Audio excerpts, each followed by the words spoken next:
Terima kasih, Pangeran. Assalamualaikum warahmatullahi wabarakatuh dan selamat sore. Terima kasih Pak Anies Baswedan yang saya hormati. Kalau kita lihat tadi presentasinya, tentu kita berharap bahwa Indonesia satu ekonomi yang lebih adil, sejahtera, tentu pembangunan yang inklusif, tidak timpang dan berkeadilan, dan tentu berkelanjutan pada kesetaraan, kesempatan untuk tidak miskin dan bisa bekerja. Solusinya tentu banyak, berbagai model alternatif kebijakan yang bisa dilakukan untuk Indonesia. Tentu nanti Pak Anies akan menggambarkan kepada kita bagaimana mencapainya. Namun kalau kita lihat bahwa sepanjang trajektori perjalanan bangsa ini 40 tahun penuh dengan ketimpangan dan ketidakadilan.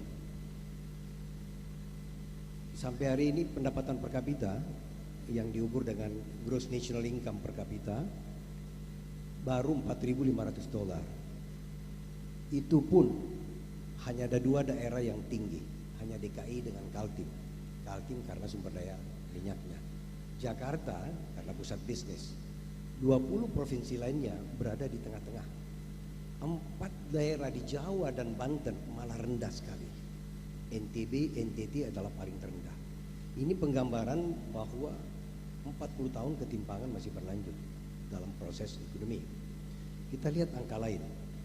Gini rasio 30 tahun tidak bergerak dari sekitar 0,4%. Hari ini 0,38%. Padahal pembangunan dilaksanakan. Kemiskinan yang tentu Pak Anies akan memihak pada itu, hari ini absolutnya masih kurang lebih 30 juta, 9,5%. Itu pun belum termasuk penduduk yang di sekitar garis kemiskinan atau yang rentang miskin. Saya kira termasuk ASN, guru, dan sebagian besar dosen yang ada di sini. Ini ketimpangan antar wilayah masih terus berjalan dan hampir tidak berubah. Dari 20 tahun lalu kita lihat sampai tahun ini, Jawa masih dominan 56% sumbangannya terhadap produksi nasional. Sumatera berkembang sedikit dengan 20%. Sulawesi hanya 4,7%. Indonesia Timur hanya 3,3%. Kalau kita lihat potensi mikronya yang tadi Pak Anies menyebut faktor produksi, total faktor produksi dari sumber daya termasuk orang tadi, sumber daya alam modal sangat rendah, jauh lebih rendah dibanding negara-negara tetangga, bahkan dengan Cina dan Jepang jauh sekali. Lantas untuk menyelesaikan ekonomi yang timpang dan kurang berkeadilan ini, dan untuk memberi kesempatan partisipasi pembangunan yang equal, saya ulang, pembangunan yang equal. Dan kalau kita ingin mencapai target di 2045, katakanlah sepakat untuk 23.000 US dollar, maka tentu diperlukan satu, pertumbuhan ekonomi yang sangat-sangat tinggi. Tidak hanya dengan 35 tahun kita bertumbuh hanya rata-rata 5%, 4-5%, hanya pernah di tahun 70-an 6-7%. Selebihnya 5%. Itu pun menjadi sangat mahal. 5% pada tahun 70-an dengan 5% pada era sekarang, cost-nya terlalu mahal dalam pembangunan. Artinya pertumbuhan sesungguhnya turun dalam trajektori selama kurang lebih 30 tahun.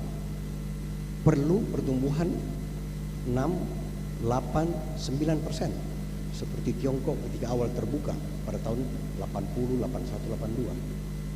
Cuma nanti pertanyaannya, mungkinkah Pak Anies bisa membawa pertumbuhan yang 8-9%? Karena membutuhkan tentu pendongkrak yang cukup besar gitu, secara realistis.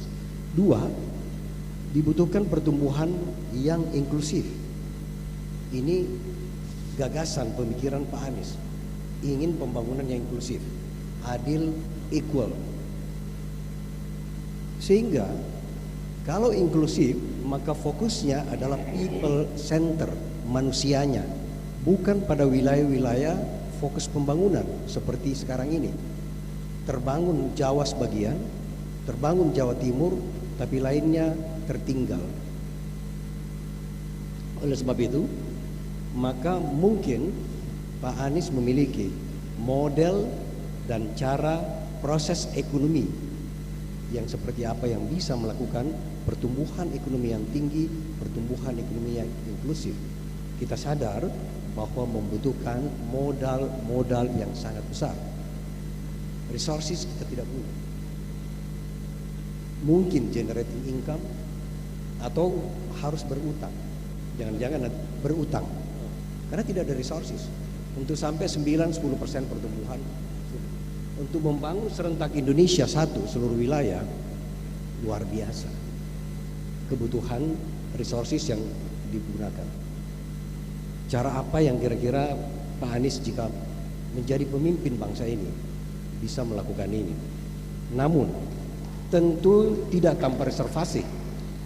Pertanyaannya adalah, kalau idenya ada, gagasannya ada, apa garansi jaminan bahwa hal tersebut bisa dijalankan, diimplementasikan oleh Pak Anies ketika insya Allah menjadi pemimpin? Karena biasanya narasi yang seperti ini adalah narasi pemilu, narasi pilpres. Setiap 5 tahun rakyat menjadi pendengar yang setia dan sabar. Namun ketika pembangunan berjalan, rakyat kebanyakan tidak ikut dalam hiruk pikuk pembangunan. Bahkan pemimpin pemerintahnya berpakaian, berbicara, berpola hidup yang jauh sekali dari rakyatnya. Semoga Pak Anies tentu tidak seperti ini. Terima kasih. Silakan Pak Anies lanjut dijawab. Terima kasih Prof. Hamid. Apa yang beliau sampaikan tadi sangat menarik dan penting sekali. Beliau menunjukkan bagaimana ketimpangan-ketimpangan itu terjadi, dan untuk mengkoreksinya itu memerlukan effort yang besar. Pertanyaannya kemudian soal bisakah Indonesia tumbuh dengan angka yang kalau bisa dibilang itu fantastis, dan di dalam skala dunia pun sedikit negara yang mengalami itu. Saya melihat begini Pak, kalau boleh saya berbagi pandangan, kita lebih baik tumbuh dengan ukuran menengah, bukan ekstra tinggi, tetapi berkualitas, inklusif kalau istilah Bapak tadi, inklusif. Kenapa? Supaya yang merasakan hasil dari pertumbuhan itu lebih banyak. Yang kedua, pertumbuhan ekonomi yang menyerap tenaga kerja. Karena kita tahu kalau pertumbuhan ekonomi dan pertumbuhan penduduk timpang, maka kita nanti akan menemukan masalah di situ. Dan itu artinya kegiatan-kegiatan perekonomian yang menyerap tenaga kerja yang memberikan prioritas. Bagaimana kami memandangnya ini? Kami melihat Pak, perlu menciptakan, kalau gunakan istilah lain, perlu mendorong lebih banyak kota berfungsi sebagai engine of economic growth. Yang tadi Bapak sampaikan di Jawa 56%, dan dari Jawa 56% itu 18% di Jakarta. 18% di Jakarta. Jakarta itu bisa dibilang 4 kali perekonomian seluruh Sulawesi, dan konsumsi listrik di Jakarta itu lebih banyak daripada seluruh konsumsi listrik di Sumatera, apalagi Sulawesi. Ini hanya bisa berubah kalau negara serius menciptakan kota-kota baru sebagai engine of economic growth. Masalahnya Pak, kota itu tidak punya anggaran. Yang punya anggaran kota itu cuma Jakarta. Begitu sampai kota lain tidak punya anggaran. Disinilah letak pentingnya bahwa negara mengalokasikan anggaran yang cukup untuk mentransformasi kota-kota itu menjadi engine of economic growth. Bukan hanya kota Nusantara satu di Kalimantan Timur, tapi lebih dari 14 kota di seluruh Indonesia yang harus jadikan engine of economic growth.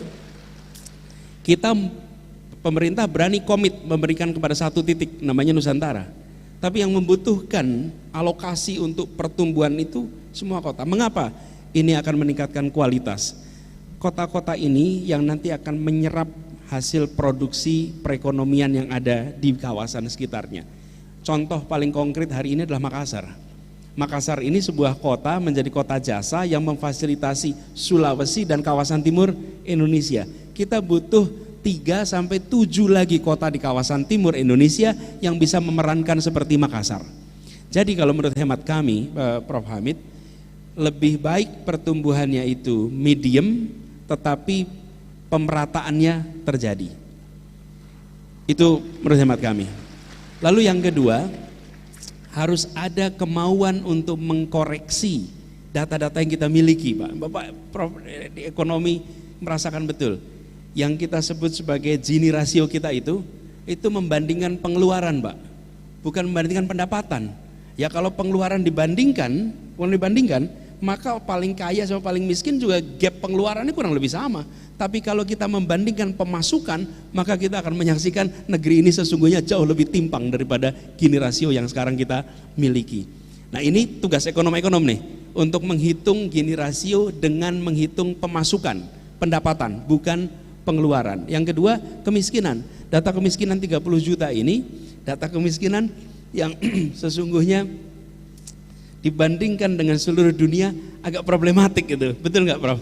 Agak problematik. Kita menaker supaya jumlah yang miskin itu tidak terlalu banyak.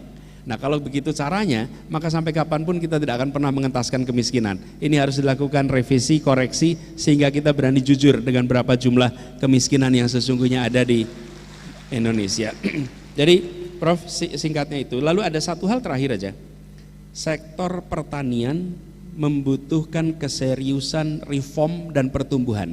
Di sektor pertanian ini menurut kami kita bisa meraih pertumbuhan ekonomi yang sangat tinggi. Sektoral, bukan keseluruhan. Tapi kalau sektor pertanian perkebunan ini bisa tumbuh, maka dampaknya akan besar pada perekonomian. Itu jawaban kami dan mudah-mudahan nanti bisa dapat feedback lebih jauh lagi dari Prof. Hamid. Terima kasih. Ya, mari kita beri tepuk tangan dulu.